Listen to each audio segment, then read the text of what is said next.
El ser humano tiene un apego extraordinario a ese mundo que es un mundo familiar y que se llama, de una manera confusa, zona de confort. La zona de confort no necesariamente es cómoda. La zona de confort sencillamente marca un entorno familiar, es decir, algo conocido. Y verdaderamente, aunque el cerebro humano sí está preparado perfectamente para hacer frente a los desafíos, los cambios, la incertidumbre, la volatilidad, la complejidad, todo eso, la mente humana, por una serie de condicionamientos, no está nada a gusto con los cambios.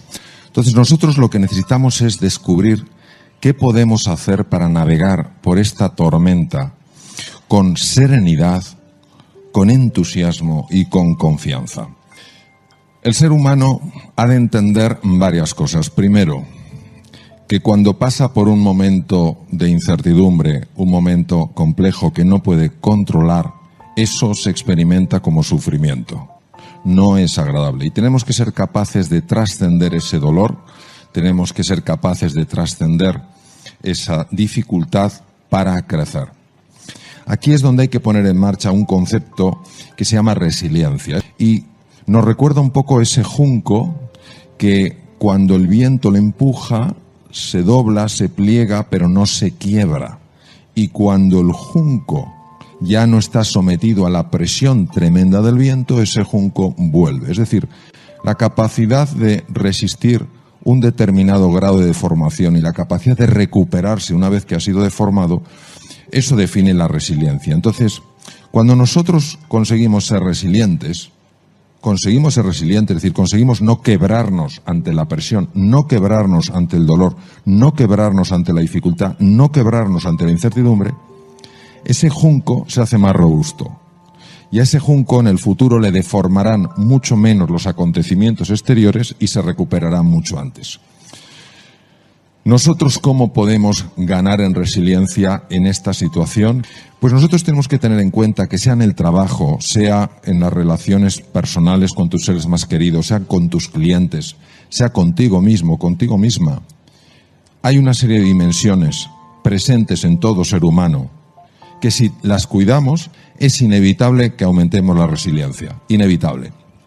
¿Y por qué son 3 dimensiones? Pues porque el ser humano es así, es como si vemos un precioso tapiz y ves que tiene 3 hilos de colores y si tú quitas uno de esos hilos, el tapiz ya no es el mismo. Uno de los colores correspondería a la dimensión física, a nuestra corporalidad, a nuestro cuerpo.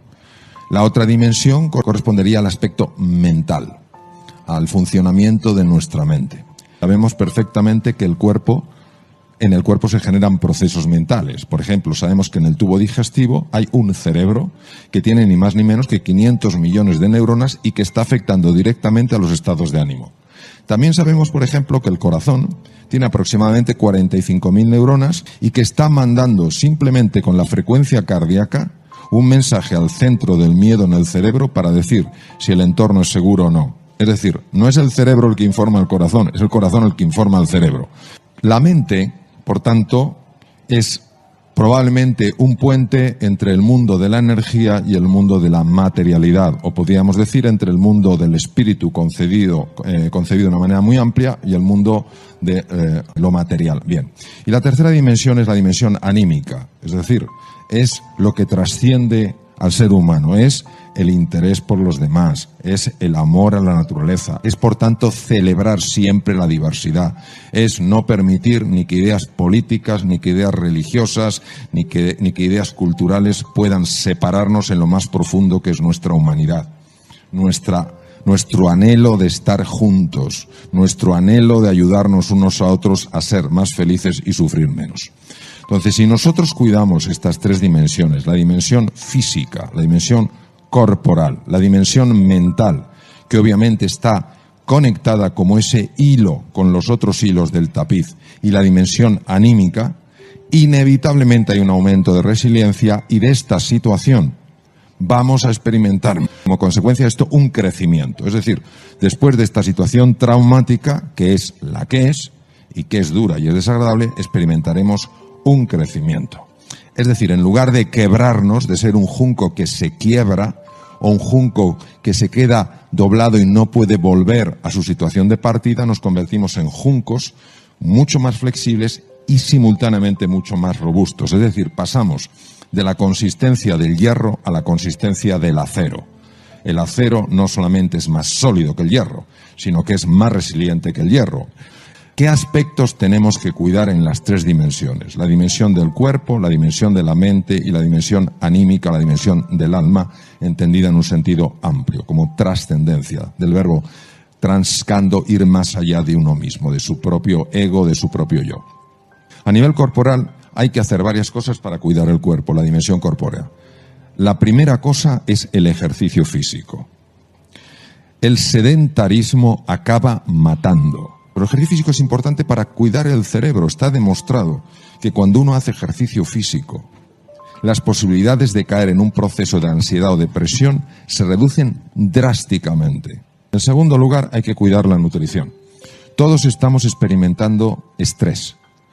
El estrés no es más que la salida de lo familiar. Se activan automáticamente los mecanismos del estrés. Y cuando uno se estresa, se libera cortisol.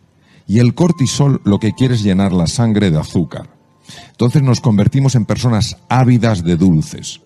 Esos dulces que se ingieren en exceso, se sabe que producen inflamación cerebral, que favorece la aparición de ansiedad y depresión. No la queremos, ni la ansiedad ni la depresión, en ningún momento de la vida, y menos en una situación donde tenemos que estar especialmente entusiastas y con un ánimo más elevado. En tercer lugar, el tema del dormir. Vamos a ver.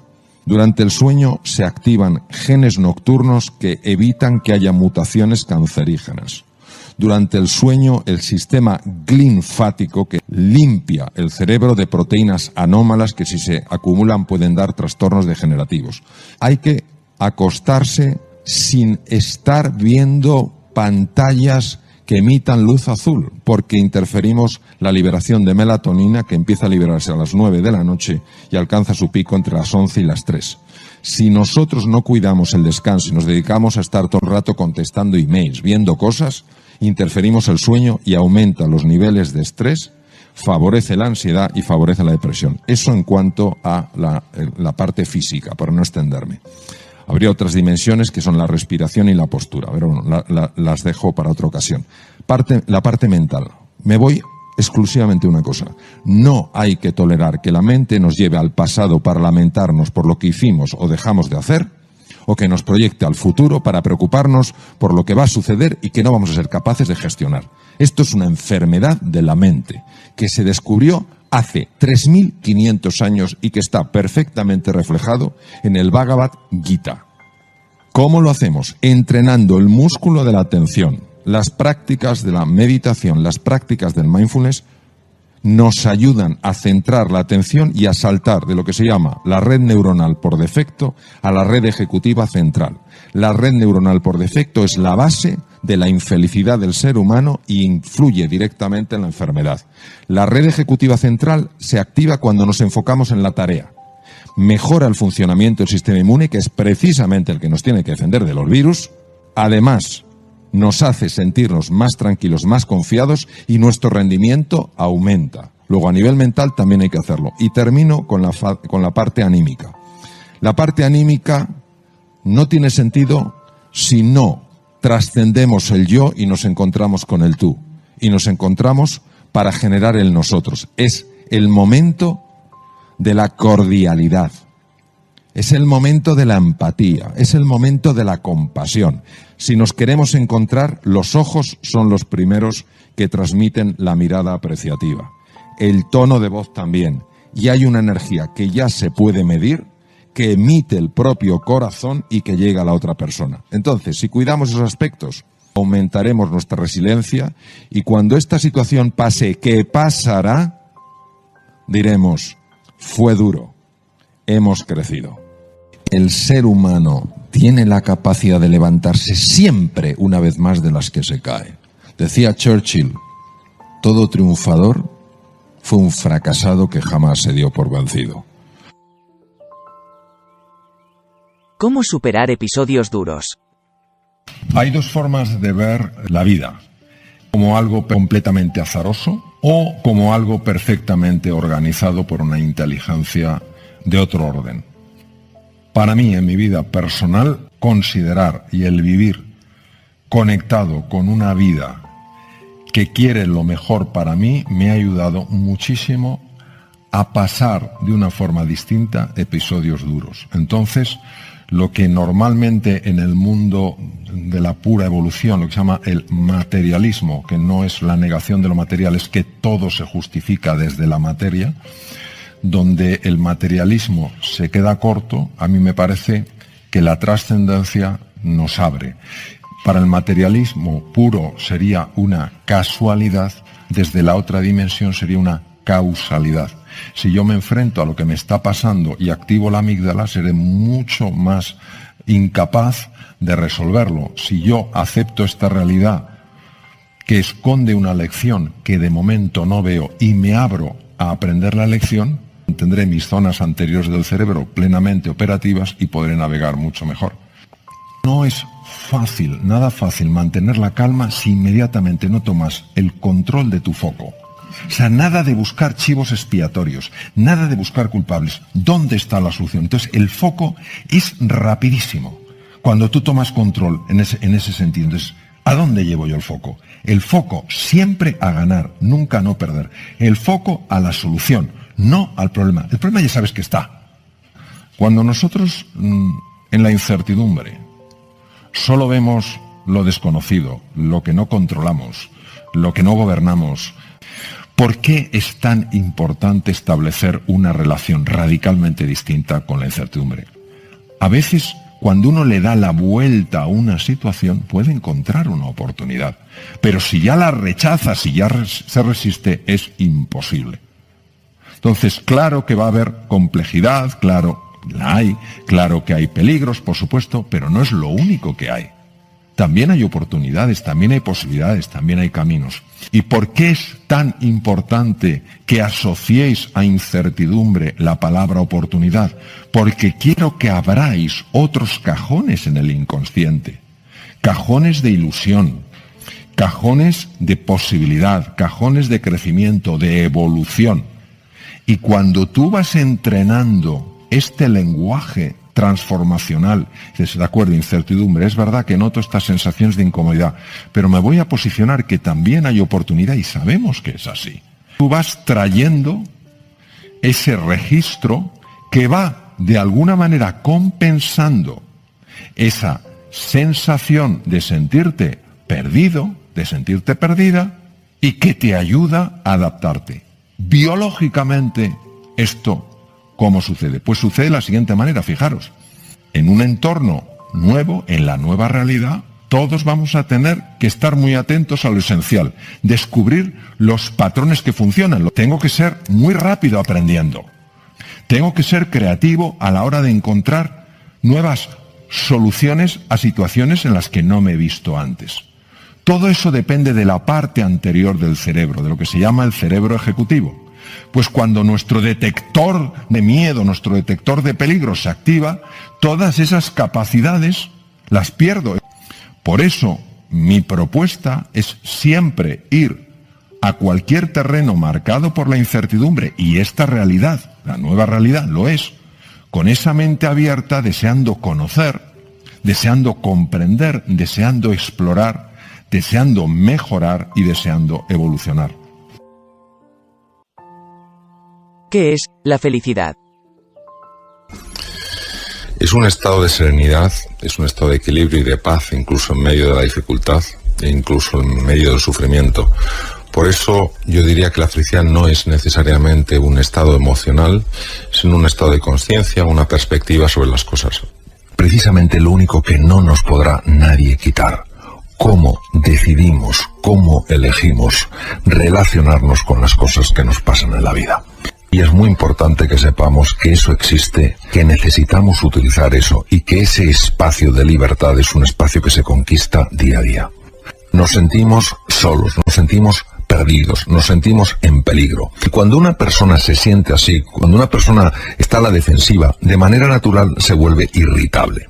Cuando alguien está irritable, el comentario más nimio puede producir una sensación incómoda en esa persona y reaccionar de una manera, digamos, agresiva o violenta. Si nosotros fuéramos un poquito más conscientes de que solo se crece en compañía con las otras personas. Que la cosa más hermosa del mundo es la generosidad. Que hacer algo por los demás es la fuente de la felicidad. Si disfrutamos con el éxito de los demás, si aparcamos nuestras envidias y celebramos pues esos pequeños triunfos que otras personas tienen, si entendemos que no hay enemigos, sino sencillamente maestros que nos ayudan a mejorar en algunas cosas, entonces no nos acercamos al mundo en esta situación tan defensiva, sino en una situación mucho más de explorar, de comprender, de conocer. Y ahí está el origen de toda grandeza. Desde mi punto de vista, todos los procesos que lesionan al ser humano empiezan en el egoísmo. El egoísmo no quiere decir que no me pueda cuidar a mí mismo. Es fundamental que me cuide a mí mismo para poder cuidar a los demás. El egoísmo es cuando yo me convierto en el único centro de todo. A las demás personas las convierto en objetos que solo sirven para conseguir mis fines. El origen de toda grandeza es la generosidad. Lo que pasa es que desde el punto de vista del ego, cuando el ego es muy estanco, la generosidad se vive como una pérdida. ¿Cómo calmar la mente? La mente se parece mucho a el agua. Cuando está agitada no se puede ver el fondo, no se puede ver lo que tienes en realidad, ni tus talentos, ni tus capacidades, ni tus energías dormidas. Es la única manera que yo he visto en la que realmente se puede calmar esa mente, es cuando nos observamos en lugar de juzgarnos. Cuando observamos nuestras emociones, cuando observamos nuestros pensamientos, es decir, cuando en lugar de ser los protagonistas de la película, nos convertimos en espectadores de esa película.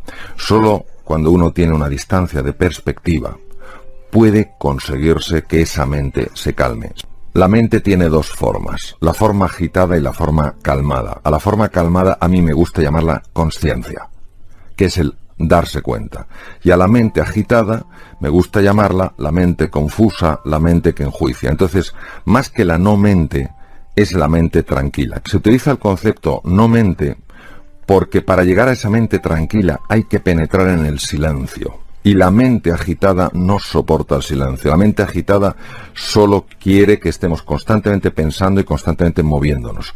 Para poder sacar partido al inconsciente hay que ser capaz de influir en el inconsciente. Al inconsciente solo se le influye o con imágenes o con emociones. Cuando usamos la imaginación y las emociones de una forma conjunta, el inconsciente siempre lo recoge.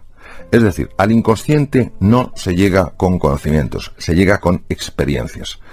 El dominio de la atención puede ser incluso más importante que la inteligencia que una persona tenga. Saber concentrar la atención en lo relevante y alejarse de tontunas y de distracciones es lo que permite realmente que el aprendizaje tenga lugar.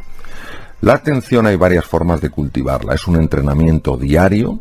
Una de las formas más potentes que se ha encontrado es lo que se llama mindfulness o atención plena. Este ejercicio de la atención es muy importante y ayuda muchísimo en la vida.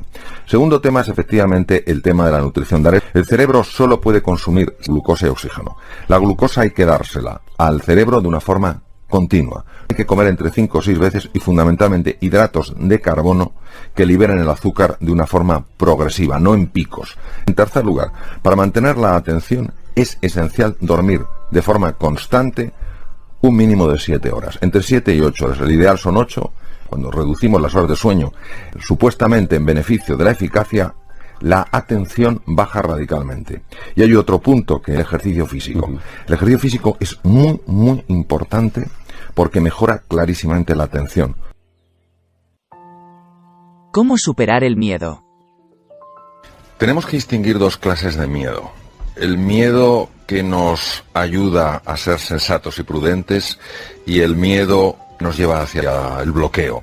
A eso yo le llamaría pánico. Sabemos perfectamente que cuando el pánico se apropia de nuestra vida hay cambios profundísimos en el riego sanguíneo del cerebro, aquellas áreas cerebrales que nos permiten ver las cosas con perspectiva, tomar decisiones correctas, ser más creativos para buscar una salida eficaz.